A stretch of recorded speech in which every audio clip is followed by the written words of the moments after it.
अस्सलामुअलैकुम दोस्तों, उम्मीद है आप खैरियत से होंगे। मैं एक नई वीडियो के साथ आप सबके सामने हाज़िर हूँ और उम्मीद करता हूँ ये वीडियो आपको बहुत अच्छी लगेगी।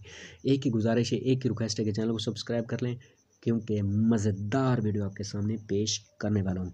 जो वीडियो है वो आराम और सुकून के हवाले से एक स्टोरी है।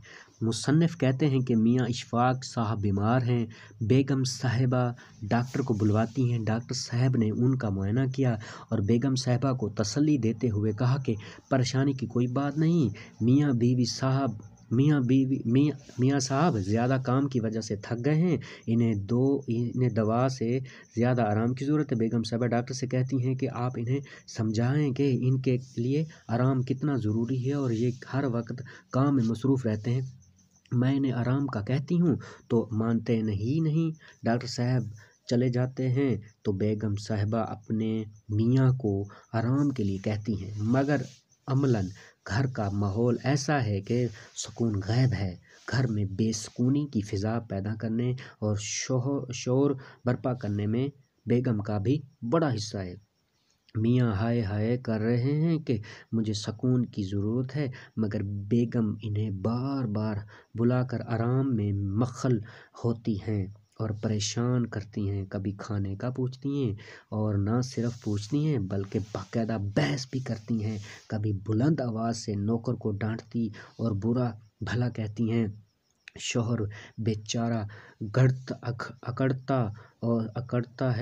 कराहता है, मगर बेगम की बेवकूफ़ी पर खुलकर एहतजाज भी नहीं कर सकता।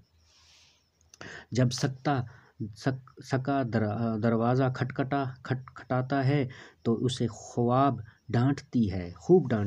उधर बच्चा अपनी खिलौना गाड़ी से बेहंगम आवाज़ पैदा करता है तो बेगम चीखती हैं कि इन्हें आराम की ज़रूरत है। जब बच्चा मना करने के बावजूद भी गाड़ी चलाना बंद नहीं करता तो बेगम से इसे मारती हैं। इसके रोने से मज़ीद शोर हो जाता है। मियाँ बेचैन होकर कराहते हैं। बेगम झाड़ू देने वाले मुलाजिम को बुरा भला कहती हैं। मियाँ परेशान होकर तन्हाई की गुजारिश करते हैं। चंद लम्हों चंद बेगम की किसी सहेली का टेलीफोन आ जाता है, जबकि बेगम किसी और कमरे में होती हैं। इसलिए मजबूरन शौहर ही को उठकर फ़ोन सुनना पड़ता है। बड़ी मुश्किल से बेगम की सहेली को डांट टालते हैं। बेगम आकर नाराज़गी का इजहार करती हैं कि आपने उनका नाम क्यों नहीं पूछा।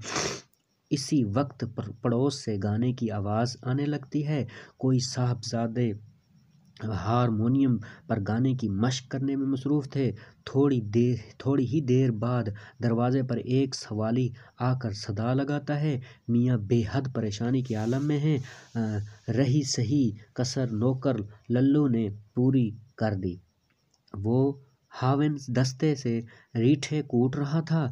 मियाँ तंग आकर हाय तौबा करते हैं। बेगम चीख कर नौकर को डांटती हैं। शौहर हाय हाय करते हुए उठकर बैठ जाते हैं। बेगम से टोपी और शेरवानी मंगवाते हैं। बेगम पूछती हैं कि क्यों मंगवा रहे हैं, तो शौहर बताते हैं कि आराम और सुकून के लिए दफ्तर जा रहा हूँ। तो ये दोस्तों आराम और सुकून के हवाले से मैंने स्टोरी बयान कर दी। उम्मीद है कि आपको अच्छी लगी होगी और यही रिक्वेस्ट है कि चैनल को सब्सक्राइब कर लें। फिर मिलते हैं न्यू वीडियो के साथ।